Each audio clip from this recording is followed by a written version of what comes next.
Welcome back to Cicli Corsa and to this new technical video related to the new Campagnolo Super Record 13 speed. As promised, we're going to take a deep dive on the technical details and to show you how to pair the system, how to adjust the gearing, and also, tips and tricks in case something goes wrong.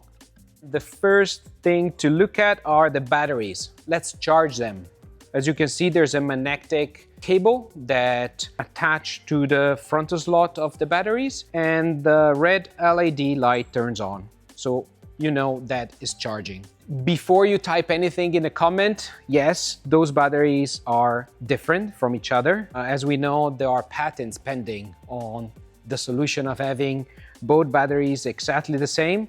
So yeah, that's why they are different. And you can recognize the one for the front derailleur because of this clip, and the one from the rear derailleur has a different shape and a different style of clip. One more tip about the batteries: their connectors can be protected by those rubber rings that are also quite cool with the Campy Shield stamp on it. The same applies to the front and rear derailleur because they have these plugs also with the logo printed on it. Very cool.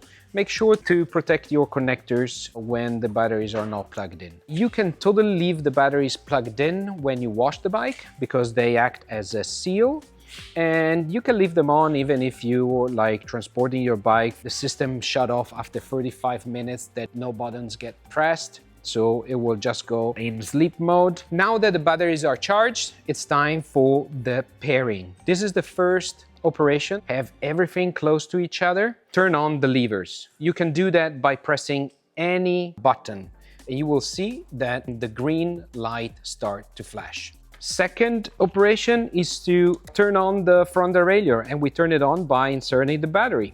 You will see that its LED in the back will start flashing blue. The last one is the rear derailleur. So slide the battery in, press it down firmly to make it clip in, and at that point the blue light, the blue LED turns on. Now start shifting, and you will see that the components soon after will start shifting. That's it, you're sorted. It might be worth to mention that the levers will remain in a pairing mode for 90 seconds. The same applies to the front derailleur, while the rear derailleur will remain in pairing mode for 45 seconds. So you have to perform the operation within those 45 seconds, otherwise you have to start from the beginning. Shortly after, you will see the LED turning off, and you know at that point that everything is working as it should. Okay, let's put derailleurs and levers aside and let's focus on the crankset.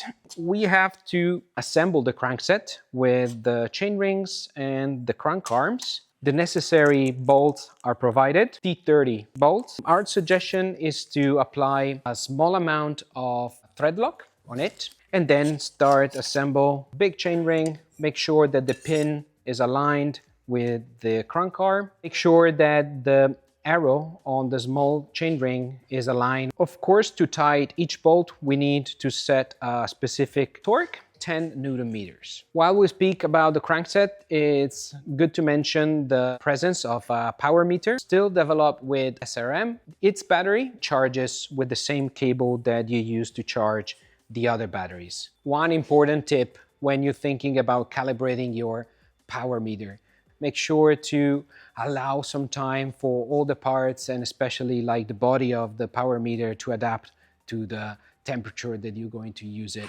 in. I believe it's time to talk about installing brake calipers and the brake lines. The hoses now are attached to the calipers. The lever has what we call a J-bend flexible system that is helping us out when it's time to trim and to connect the hose to the levers. We tend to suggest to do this operation before any other, specifically the bleeding of the system, because I don't think that you want to find out that something went wrong and you already put on the bottom bracket and the crankset, and now you have to remove all of that. We're not going to focus much on the bleeding, as this is quite standard. Let us know in the comment below if it's something that you'd be interested in, and we'll try to work on it as soon as possible. So we're installing the levers on the handlebar. You're going to need a torque wrench, T25 is the correct size. Torque should not be exceeding 8 Newton meters. Be careful because a lot of different manufacturers don't have this kind of limit when it comes to the clamping force on their handlebar. Some very lightweight handlebar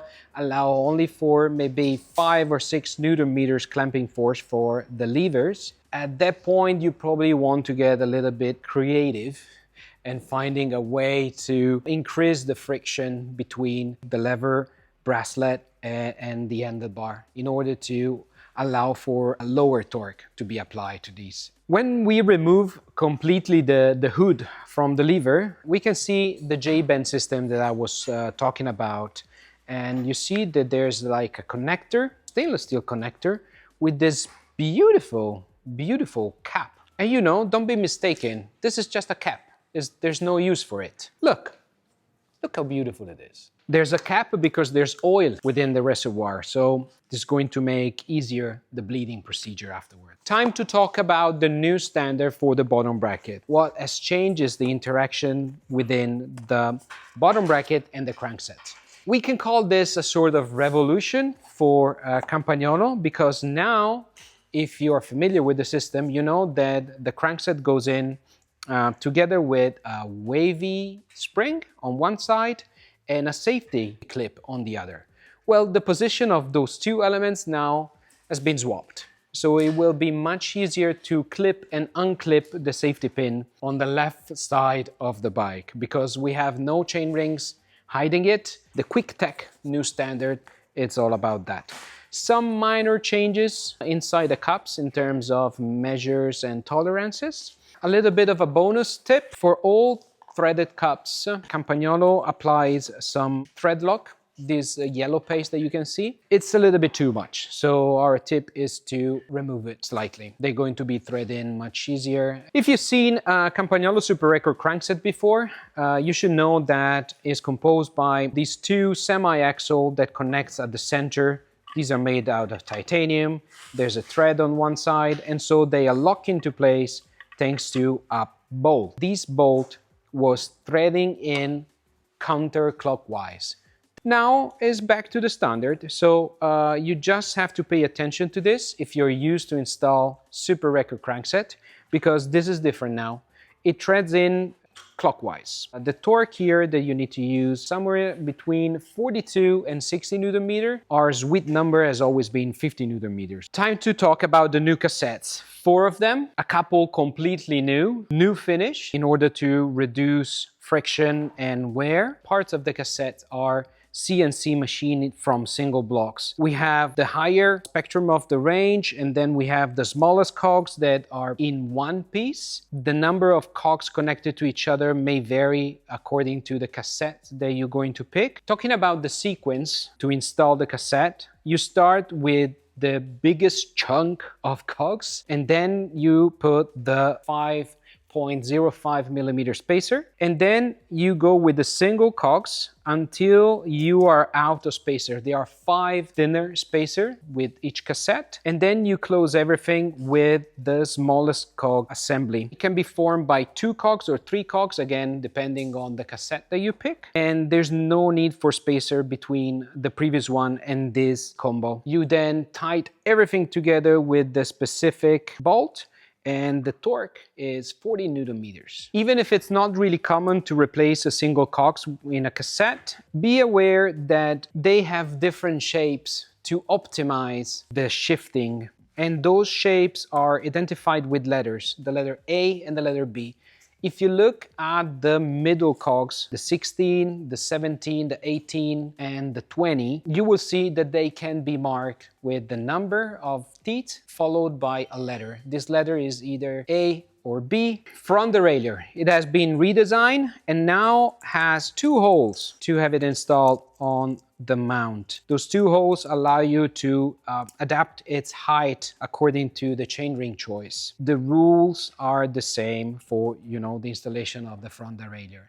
Have the outer cage perfectly parallel to the bigger chainring, and the distance that you should have should be between 1 and 3 millimeter. When you install it, it's better to align it with the specific plastic tool that you can get from Campagnolo. You have different size depending on the chainring that is going to sit on. Once everything is perfectly aligned, the torque here is 7 Newton-meters. Allen key 5 millimeters. Looking at the rear derailleur, as it was in the past, you can put it on the frame, put it on the bike with two different configurations, the standard one, or you can mount it with the direct mount style. At that point, you have to remove this linkage. You can remove it by using a T30 Torx wrench. Just be aware that you need to rotate the screw clockwise. Make sure to use the T30 wrench on the inside and not on the outside. This outer screw is something specific for service Campagnolo centers. Don't do anything with it. We should also have a look at this tiny screw that you find in the box together with the rear derailleur. This is going to replace the original one to tune the position of the rear derailleur. You remove the original one with a 2 millimeter Allen key, and you replace the original one with this conical head to cover all the range of adjustment that you're going to need. Just make sure that the head is facing the front of the bike. At that point, you need a 5 millimeter Allen key and torque it to 7 Newton meters on the hanger. Inside the rear derailleur box, you're also going to find this yellow measuring tool. We're going to need it later. First, we need to install the chain. Thanks to the different geometry of the rear derailleur cage, its length is now measured in a different way. To find the correct length of the chain, you place the chain on the big chainring at the front, on the big cog, on the cassette,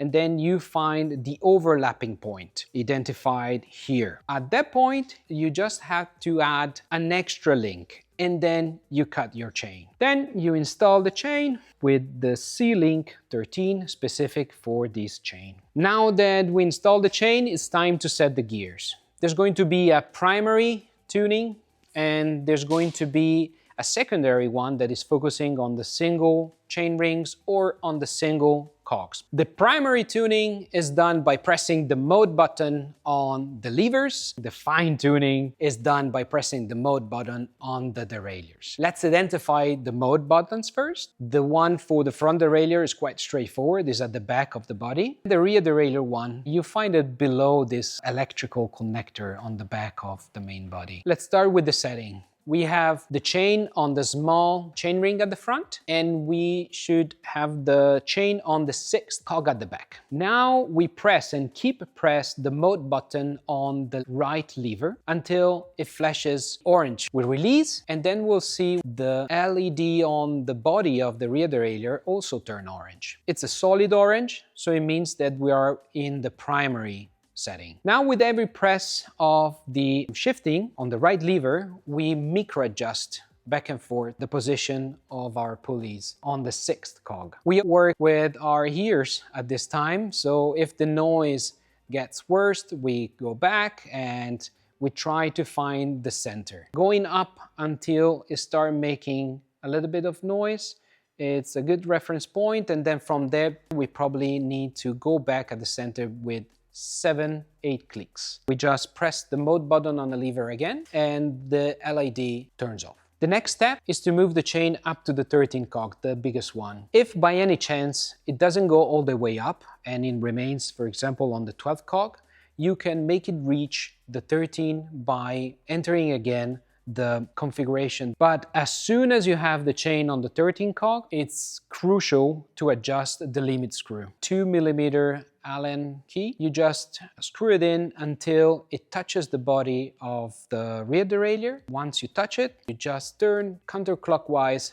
half a turn, like so. Now it's time to check the distance between the pulley and the cassette. We're going to need this yellow tool. So you place it, and you should make sure that the distance is within the reach of the tool. As you can see now, we are a little bit too distant, so we have to make an adjustment to make the pulley go up. You proceed like that, tilting the rear derailleur until the tool can be inserted in the slot created by the cassette, like so. And the distance that you should have is just about 1 millimeter between the internal side of the cassette and your tool. What's important is the fact that the tool can go in and not slide on the outside as it was previously. Let's leave the chain on the biggest cog now, because it's time to adjust the front derailleur. We do so by pressing and holding the mode button on the left lever until the orange LED turns on. We release and we'll see the LED turning on in orange on the front derailleur. So we are still in the primary setting. Micro adjust the position of the cage of the front derailleur. We should leave 0.5 millimeter distance between the internal side of the cage and the chain. That's pretty much okay. Once we're happy, we just press the mode button on the lever again. All lights will turn off. This system won't allow the chain to be completely cross when you are on the smallest chain ring at the front. When you shift down, you'll notice that the chain will remain on the second cog. You haven't done anything wrong. This is just the safety built within the system. We can say that the primary setting is now over, is now completed, but we still need to set the front derailleur on the big chain ring. To do that, we need to have the chain going on the big chain ring, and since we haven't done that configuration yet, a few things might happen. In most cases, the chain will just jump on the chain ring very smoothly. In some other more rare cases, the chain won't make it, or it will be thrown away on the other side. If that happened, we need to force the chain on the big chain ring by hand. Enter the micro adjustment at this point by pressing the mode button on the back on the front derailleur, and we'll see the LED flashing orange. It's not solid anymore because this is the secondary setting. It's the fine tuning on single chain rings, or in the case of the rear derailleur on the single cog. And so the LED will flash to tell us that we are in this kind of environment. By pressing the shifters, we can micro adjust the position on the cage in relation to the chainring. You shouldn't need any sort of adjustment on the single cog at the back. We're just going to have a quick look at it, how to enter the mode. You just have to press the mode button on the rear derailleur. The LED start to flash orange, and then you are in the micro adjustment mode on the single cog that you have your chain on. Use it only if strictly necessary. Maybe like you drop your bike, you can't shift properly anymore, you need to go back home or to your workshop to fix things, and so you need to make some adjustments. Now everything is working, everything is set, so you can start enjoying the shifting capabilities of the new Campagnolo Super Record 13-speed wireless.